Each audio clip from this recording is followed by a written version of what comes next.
வணக்கம். நம்ம சேனலுக்கு தொடர்ந்து ஆதரவளித்துக் கொண்டிருக்கும் நல்ல உள்ளங்களுக்கு நன்றி. டெல்லியை அலறவிடும் கெஜ்ரிவால், அவருக்கு எதிராக நிற்கக்கூடிய ஷீலா தீட்சித்துடைய மகன் சந்தீப் தீக்ஷித். சந்தீப் தீக்ஷித்தை இன்னைக்கு நியூ டெல்லி தொகுதியினுடைய வேட்பாளராக ராகுல் அறிவித்திலிருந்தே வரபரப்பு.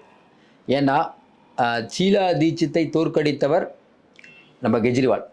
சாதாரண ஒரு ஆளாக 3 முறை முதலமைச்சராக இருந்த ஷீலா தீட்சித்தை தோற்கடித்தார். அப்படிப்பட்ட ஷீலா தீட்சித்துடைய கோட்டையை தகர்த்த கெஜ்ரிவாலுக்கு ஒரு பெரிய அதிர்ச்சி கொடுக்கும் விதமாக அவருடைய ஷீலா தீட்சித்துடைய பையன், ஏற்கனவே 2 தடவை நாடாளுமன்ற உறுப்பினர், IAS அதிகாரி சந்தீப் தீக்ஷித், அவரை இன்னைக்கு ராகுல் காந்தி நிறுத்தியிருக்கார். நியூ டெல்லியுடைய அந்த களம் எப்படி இருக்குது அப்படின்னு பார்க்கறதுக்கு முன்னாடி இன்னைக்கு இருக்கக்கூடிய சூழ்நிலையில் பாரத் ஜோடோ யாத்திரை ராகுல் காந்தி அறிவிக்க போகிறார். ஏற்கனவே பாரத் ஜோடோ யாத்திரை பண்ணதுனால தான் போன தடவை MP தேர்தலில் பிஜேபி 7க்கு 7 ஜெயிச்சது. ஆனால் சட்டமன்ற வாரியாக அதை கணக்கு பண்ணி பார்த்தீங்கன்னா காங்கிரஸ் 8 தொகுதியில் முன்னிலை, கெஜ்ரிவால் ஒரு 5 தொகுதியில் முன்னிலை. அப்படிப்பட்ட சூழ்நிலையில் பாரத் ஜோடோ யாத்திரையால் காங்கிரஸ் உயிர்ப்பித்தது. அப்போ மீண்டும் ஒரு பாரத் ஜோடோ யாத்திரை. இது மட்டும் இல்லாமல் 100 கிராமங்களை மையமாக வைத்து காங்கிரஸ் பண்ணக்கூடிய தெருமுனை பிரச்சாரம் ஓரளவுக்கு கை கொடுத்துருக்குது. சரி, கள நிலவரம் என்ன? இன்றைக்கி இருக்கக்கூடிய சூழ்நிலை டெல்லியில் எல்லாத்துக்கும் தெரியும். டெல்லினால கெஜ்ரிவால் தான் சொல்லிட்டு இருந்தாங்க. ஆனால் யானைக்கும் அடி சேர்க்குங்கிற கெஜ்ரிவாலுடைய சமீபத்திய பேச்சு, அவர் ஒரு பேசியிருக்க வேணாம் நம்ம நினைக்கிறோம். என்ன சொல்கிறாரு? நான் மறுபடியும் மக்கள் ஓட்டு போட்டு நான் தான் முதலமைச்சராக போகிறேங்கிறார். எல்லாத்துக்கும் ஒரு சந்தேகம், டெல்லி நமக்கே சந்தேகம், டெல்லி மக்களுக்கு இருக்காதா? ரைட்டுங்க, முதலமைச்சராக போகிறேன். நீங்கள் இப்போ எதுக்கு முதலமைச்சர் பதவி விட்டு நீங்கள் இறங்குனீங்க? ஏன் இறங்குனீங்க? இல்லை தார்மீக அதெல்லாம் கதையெல்லாம் சொல்லக்கூடாது. இதற்கு முன்பு சிறையிலேருந்து வெளில வரும்போது முதலமைச்சராக இருந்தீங்கல்ல கொஞ்ச நாள், என்ன காரணம்? உச்சநீதிமன்றம் நீங்கள் செக்ரட்டரியேட்டுக்குள்ளே போகக்கூடாதுன்னு சொல்லிட்டாங்க. அதனால் பதவி விலகுறீங்க. இல்லைன்னா அப்படி பதவி விலகி இருப்பீங்க. சரி, ஆதிசி ஏன் நீங்கள் முதலமைச்சராக இருக்கீங்க? இப்போ வரக்கூடிய சட்டமன்ற தேர்தலில் ஜெயிச்சா மட்டும் எப்படி நீங்கள் முதலமைச்சர் ஆவீங்க? இன்னும் கோர்ட்டு சொல்லியே உங்களை செக்ரட்டரியேட் போக சொல்லி. அப்போ நீங்கள் செக்ரட்டரியேட் போகாமல் வீட்டிலேயே உட்காந்துட்டு அரசாங்கத்தில் நடத்துவீங்க. இது நடைமுறை சாத்தியமா? ஏற்கனவே ஆளுநர் சக்சேனா உங்களை எப்படி பீஸ் பிடுங்கலான் இருக்காரு. அதனால் கெஜ்ரிவால், நமக்கு தெரிஞ்சு கெஜ்ரிவாலுடைய இந்த வார்த்தை ரொம்ப தப்பான வார்த்தை. அது அவருக்கு பாதகமாக முடியும். எழுதி வச்சுக்கோங்களேன். இது பிஜேபி ஜெயிக்கிறதுக்கான வேலை பண்ணிகிட்டு இருக்காரு. தேவையில்லாத ஜெயிக்கிறோம், முடிஞ்சு போச்சு. எதுக்கு தேவையில்லாம இந்த வார்த்தை? நானே முதலமைச்சர் ஆவேன். அப்போ ஆதிசியுடைய நிர்வாகத்தில் ஏதாவது சிறு தப்பு நடந்திருக்கா? மக்கள் யோசிப்பாங்களா, யோசிக்க மாட்டாங்களா? திடீர்னு ஆதிசி என்ன சொல்கிறாங்க, 2100 ரூபா கொடுக்குறோம் ஜெயிச்ச உடனே, இப்போ ஏன் கொடுக்கலங்கிற மக்கள் கேள்வி வருமாறாதா? பிஜேபிட்டு நிறைய பாடத்தை கற்றுக்கணுங்க. ஷிண்டே என்ன பண்ணார்? முன்னாடி தானே பணம் கொடுத்தாரு. சௌகான் என்ன பண்ணார்? முன்னாடி தானே பணம் கொடுத்தாரு. ஹேமந்த் சோரன் என்ன பண்ணார்? முன்னாடி தானே பணம் கொடுத்தாரு. தேர்தலுக்கு முன்னாடி தானே பணம் கொடுக்கணும். ஜெயித்தால் இப்போ ஏன் கொடுக்கலங்கிற கேள்வி வருமாறாதா? அதையும் தாண்டி 1998 2013 காங்கிரஸுக்கு கோல்டன் பீரியட். 98 முதல் 2013 வரை அசைக்க முடியாத தலைவராக இருந்தவர் ஷீலா தீட்சித். ஷீலா தீட்சித் எப்படி ஃபேமஸ்னா, அந்த காலத்திலலாம் டிவிலாம் திருப்பினீங்கன்னா டெல்லி, ஏன்னா டெல்லி தான் ஹெட் குவார்ட்டர்ஸு, ஷீலா தீட்சித் தான் வருவாங்க. சோனியா காந்தி பக்கத்தில் ஆகட்டும், அந்த அளவுக்கு ராஜீவ் காந்தி இருக்கும்போதே நல்லா ஃபேமஸாக இருந்தாங்க. அதனால் அவர்கள் ஒரு பெரிய ஒரு அரசாட்சியை நடத்தினாங்க. சரி, ஷீலா தீட்சித் ஏன் கொண்டாடப்பட வேண்டும்னா, டெல்லி மக்கள் கொண்டாடுறாங்க. ஏன்? அவர் காலத்தில் தான் மெட்ரோ 6000 பஸ் நிலையங்கள் அமைத்து கிராமப்புறத்திலிருந்து எல்லாத்துக்கும் சேவையை விரிவாக்குனது அவங்க தான். அதையும் தாண்டி இந்த புலம்பெயர்ந்த தொழிலாளர்கள் இருக்காங்கல்ல, அவங்க நலனுக்காக நிறைய பண்ணாங்க. இப்போ டெல்லியிலேருந்து டெல்லியில் பக்கத்தில் ஹரியானாலேருந்துலாம் வந்துடுவாங்க. அவங்க என்ன பண்ணுறாங்கன்னா, அங்கே இதாகிடுச்சு, அங்கேயே இதாகி வாக்காளர் அட்டையை வாங்கிடுவாங்க. அவர்களுக்கெல்லாம் நல்லது பண்ணாங்க. அந்த ஓட்டெல்லாம் பெருசாக கிடைச்சிது.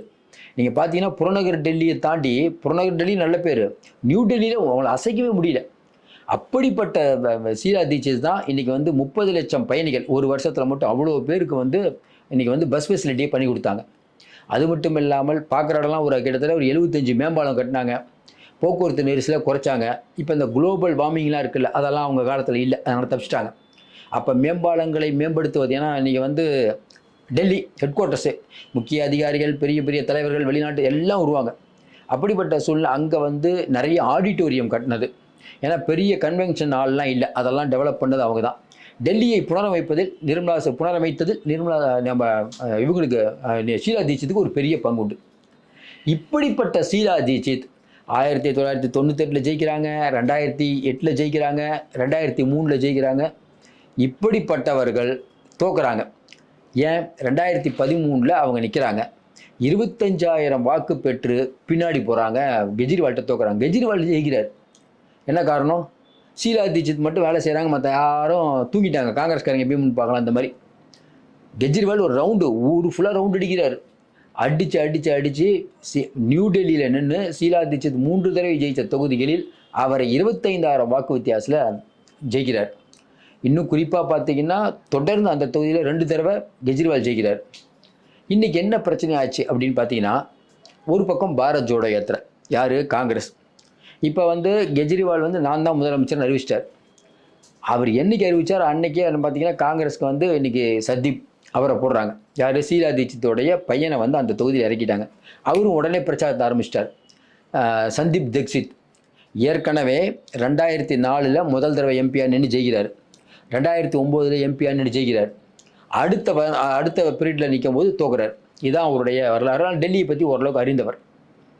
எப்படி சுஷ்மா ஸ்வராஜுடைய பொண்ணுக்கு சீட் கொடுத்து இப்போ டெல்லியில் நிற்க வைக்கிறாங்களோ அதே போல் இன்றைக்கி சந்தீப் தீட்சித் ஒரு பெரிய ஒரு ரவுண்டு வருவார் அப்படிங்கிற மாதிரி சொல்கிறாங்க. ஏற்கனவே அனுபவம் இருக்குது.